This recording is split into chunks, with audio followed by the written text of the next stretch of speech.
दोस्तों, क्या आप जानते हैं कि ताजमहल को बनाने वाले मजदूर शाहजहां से नाराज हो गए और इस भव्य मकबरे में एक गलती छोड़ दी थी। हिंदू धर्म के कई लोग इसे तेजो महालय के नाम से क्यों पुकारते हैं और यमुना नदी के किनारे बने होने के बावजूद 400 साल पुरानी ताजमहल की नींव आज भी इतनी मजबूत कैसे खड़ी है। आज के इस वीडियो में हम दुनिया में प्यार के प्रतीक ताजमहल से जुड़े कुछ ऐसे ही दिलचस्प रहस्य से पर्दा उठाएंगे जिनके बारे में जानकर आपके रोंगटे खड़े हो जाएंगे। तो पूरा वीडियो जरूर देखिएगा। दोस्तों, जनवरी 1632 में ताजमहल का निर्माण कार्य शुरू हुआ था। वर्ष 1653 में ये पूरी तरह से बनकर तैयार हो गया था। कहा जाता है कि ताजमहल बनाने में शाहजहां ने उस वक्त के 400 करोड़ रुपए खर्च किए थे, जिससे उनके शाही खजानों के भंडार खाली हो गए थे। वहीं इस खूबसूरत इमारत को बनाने में 20,000 मजदूरों ने 21 साल तक दिन रात काम किया था। कई पुरातत्व विशेषज्ञों ने ताजमहल पर काफी शोध की है और उनका मानना है कि ताजमहल जितना ऊंचा है, धरती के अंदर उतनी ही गहराई तक बनाया गया है और ताजमहल के नीचे दर्जनों गुप्त कमरे हैं, जिनके साथ कई ऐसे रास्ते बने हुए हैं जहां से होते हुए शाहजहां किले से बाहर निकलते थे। लेकिन ताजमहल के रहस्यमयी तहखानों की तरह उन रास्तों को भी शाहजहां के समय से ही बंद करवा दिया गया था। साथ ही इस भव्य अजूबे में 22 ऐसे कमरे हैं जिन्हें जानबूझकर बंद कर दिया गया है। तो उन कमरों के पीछे क्या है?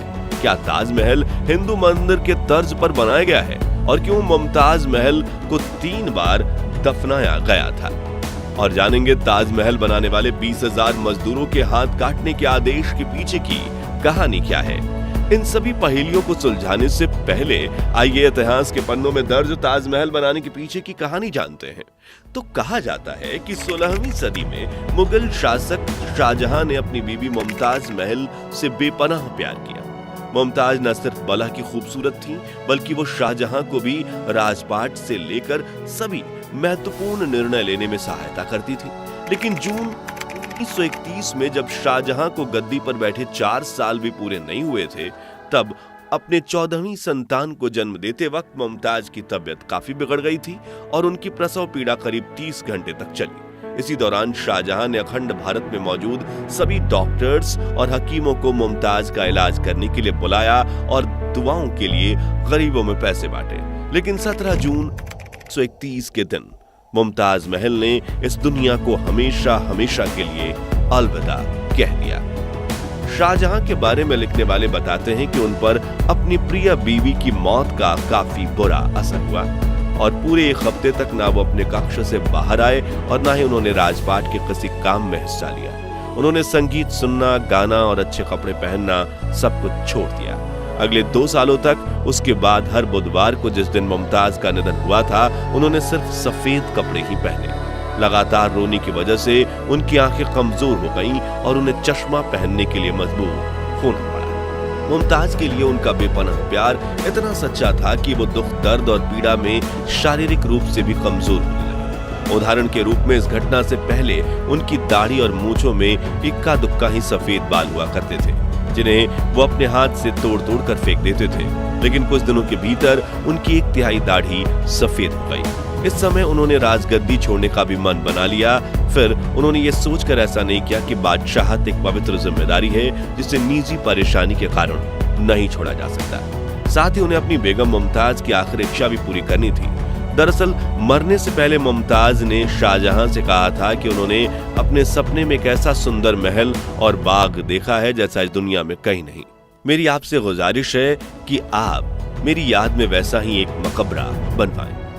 जिसके लिए शाहजहां ऐसी जमीन ढूंढने लगे जो आगरा शहर से दूर शांत इलाके में हो। साथ ही ये जमीन यमुना नदी के पास हो ताकि इसके आसपास के बगीचों में सिंचाई के लिए कभी पानी की कमी ना हो और ये ताजमहल इतना बड़ा हो कि वो शाहजहां के आगरा के किले से दिखाई दे सके। इन सभी मापदंडों पर खरी उतरने वाली 42 एकड़ की जमीन चुनी गई और ताजमहल का नक्शा बनाया गया, जो कि 1560 के दशक में दिल्ली में बने हुमायूं के मकबरे की तर्ज पर बना था, जिससे बाद में जनवरी 1932 में ताजमहल का निर्माण कार्य शुरू किया गया, जिसके लिए सबसे पहले उस इलाके की जमीन को साफ किया गया और हजारों मजदूरों को अत्यंत गहरी नींव खोदने के काम पर लगाया गया।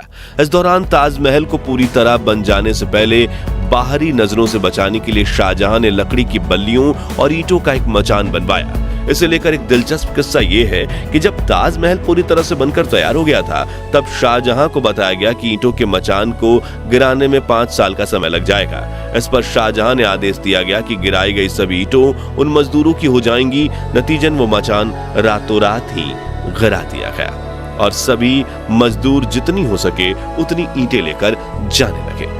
खैर, अब मुख्य कहानी पर वापस आए तो चूंकि ताजमहल यमुना नदी के किनारे बनाया जा रहा था, ऐसे में उसमें सीलन आने और नींव समय के साथ कमजोर होना तय थी। लेकिन शाहजहां चाहते थे कि ताजमहल हमेशा हमेशा के लिए एक चट्टान की तरह खड़ा हो। इसलिए उन्होंने अपने लोगों को इस समस्या का समाधान निकालने के लिए कहा। नतीजन ताजमहल की नींव लकड़ियों से बनाई गई। अब आप में से कई लोगों के दिमाग में यह सवाल आ सकता है कि नदी किनारे लकड़ियों की नींव पर बनी इमारत भला 400 सालों तक कैसे टिक सकती है?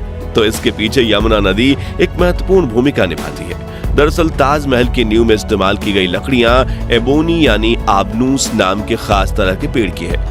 ये लकड़ियां एक तरह से पत्थर की तरह होती हैं, जो आम लकड़ियों की तरह पानी में तैरती नहीं बल्कि डूब जाती हैं। इन लकड़ियों की खासियत यह है कि इनमें दीमक नहीं लगती और सबसे महत्वपूर्ण बात यह है कि अगर आबनूस की लकड़ियों में हमेशा 30 से 40% नमी बनी रहे तो वो कभी खराब भी नहीं होती।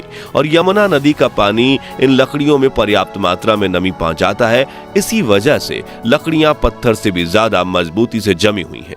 लेकिन कुछ पुरातत्व विशेषज्ञों को भविष्य में ताजमहल के कमजोर होने का डर सता रहा है, क्योंकि यमुना नदी का पानी कम हो रहा है और शायद वो भविष्य में पूरी तरह से सूख सकती है, जिससे ताजमहल की नींव को नमी नहीं मिल पाएगी। इसलिए यमुना के संरक्षण की कई परियोजनाएं चल रही हैं। आपको बता दें कि ताजमहल की नींव और उसके आसपास की कई संरचनाओं को लाल बलुआ पत्थर से बनाया गया है, जबकि मुख्य इमारत में सफेद संगमरमर का इस्तेमाल किया गया है, जिसमें 40 अलग अलग रत्नों को जड़ा गया था, जिन्हें शाहजहां ने दुनिया के अलग अलग देशों से मंगवाया था। जैसे कि नीले रंग के पत्थर लैपीज लजूली को अफगानिस्तान के खानों से मंगवाया गया था। हरे रंग के पत्थर को जेड को सिल्क रूट से काशगर चीन से लाया गया था। फिरोजा तिब्बत से लाए गए थे और मूंगा को अरब और लाल सागर से मंगवाया गया था। इसके अलावा वर्मा, श्रीलंका और मिस्र की नीली घाटी से भी कई कीमती रत्नों को लाया गया था। सबसे खास बात यह है कि भवन में लगने वाला संगमरमर 200 मील दूर राजस्थान के मकराना से लाया गया था, जिसकी कुछ चट्टानें इतनी भारी थी कि उन्हें लाने के लिए खास तरह की बैलगाड़ियां बनाई गई थी, जिसे 30 मवेशियों के साथ खींचने में भी दिक्कत आती थी। इसी सफेद संगमरमर की बदौलत ताजमहल अपना रंग भी बदलता है। जी हाँ, दिन के अलग अलग पहर के हिसाब से ताजमहल भी अपना रंग बदलता है। सुबह देखने पर ताजमहल गुलाबी दिखता है, शाम को दूधिया सफेद और चांदनी रात में सुनहरा दिखता है। ऐसा सफेद संगमरमर पर सूरज और चांद की रोशनी पड़ने के कारण होता है। दोस्तों, ताजमहल में नदी के तट वाले भाग में संगमरमर की नींव के ठीक नीचे लाल पत्थर से बने 22 कमरे हैं, लेकिन भारत के पुरातत्व विभाग ने इन कमरों पर ताले लगा दिए हैं। कोई नहीं जानता कि इनमें क्या है। कहा जाता है कि इन 22 कमरों की दीवारों और छतों पर हिंदू देवी देवताओं के चित्र बने हुए हैं और इनके बीच से एक 33 फीट लंबा गलियारा है, जिसके दोनों सिरों में ईंटों के ऐसे दरवाजे बना दिए गए हैं जैसे वो दीवार की तरह प्रतीत हों और पर्यटकों का ध्यान उन कमरों पर ना जाए। बताया जाता है कि सन 1934 में दिल्ली के एक निवासी ने दीवार में मौजूद एक छेद के जरिए ताजमहल के तहखाने के अंदर जो कमरे थे उसमें झांक कर देखा तो वो हक्का बक्का रह गया, क्योंकि उसे उन कमरों के स्तंभ पर भगवान शिव और कई हिंदू देवी देवताओं की तस्वीरें भी दिखीं। साथ ही उस कमरे में बने विशालकाय रोशनदान भी दिखे, जो उस वक्त बड़े हिंदू मंदिरों में बनाए जाते थे। ये नजारा देखने वाले आदमी के मुताबिक उन रोशनदानों को संगमरमर के पत्थर से ढका गया है, जिसे देखकर लगता है कि किसी ने वहां हिंदू मूल को छुपाने का पूरा प्रयास किया था।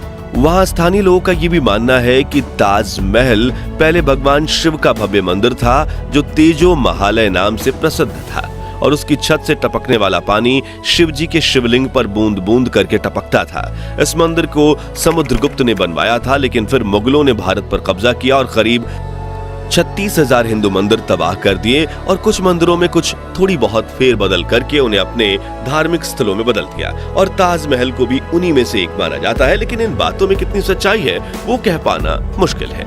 ताजमहल निर्माण से जुड़ी एक कहानी ये भी है कि जब शाहजहां ने सभी मजदूरों के हाथ काटे जाने की घोषणा की ताकि वो कोई और ऐसी इमारत ना बना सके, तो मजदूरों ने इसकी छत पर एक छेद छोड़ दिया ताकि शाहजहां का खूबसूरत सपना पूरा ना हो सके।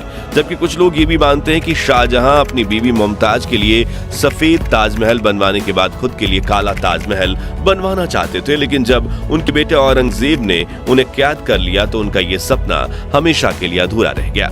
ताजमहल की चारों तरफ 130 फीट ऊंचे 4 स्तंभ बने हुए हैं और जब आप इन्हें दूर से देखेंगे तो पाएंगे कि ये मीनारें 90 डिग्री पर नहीं खड़ी हैं, बल्कि थोड़ी सी बाहर की तरफ झुकी हैं। ऐसा इसलिए क्योंकि अगर कभी तीव्रता से भूकंप आए तो ये मीनारें टूटकर बाहर की तरफ गिर जाएंगी और मुख्य इमारत को खरूज तक नहीं आएगी, जो इसे प्राचीन आर्किटेक्चर का बेहतरीन नमूना बनाता है। इतिहासकार बताते हैं कि उस समय मुमताज महल को 3 बार दफनाया गया था। उन्हें सबसे पहले बुहारनपुर में तापी नदी के किनारे एक बाग में दफनाया गया। 6 महीने बाद उनके पार्थिव शरीर को वहां से निकालकर 15 वर्षीय शहजादे शाह शुजा की देखरेख में आगरा लाया गया, जहां 8 जनवरी 1632 को उन्हें यमुना के किनारे दोबारा दफनाया गया, जिसके बाद आखिर में उन्हें ताजमहल में दफनाया गया। आज ताजमहल को दुनिया का 7वां अजूबा और प्यार का प्रतीक कहा जाता है, जहां दुनिया भर से हर साल 70 से 80 लाख टूरिस्ट आते हैं और ताजमहल की खूबसूरती देख मंत्रमुग्ध हो जाते हैं। दोस्तों, अगर आपको ताजमहल से जुड़ी अनकही अनसुनी कहानी पसंद आई तो कमेंट बॉक्स में बताइए कि आप कभी ताजमहल देखने गए हैं या कब जाने वाले हैं। साथ ही वीडियो को लाइक और शेयर करके 11,000 लाइक्स के लक्ष्य को हासिल करने में हमारी मदद कीजिए और ऐसी ही दिलचस्प वीडियोस देखते रहने के लिए इस चैनल को सब्सक्राइब करके पास वाली घंटी जरूर बजा दीजिए। धन्यवाद।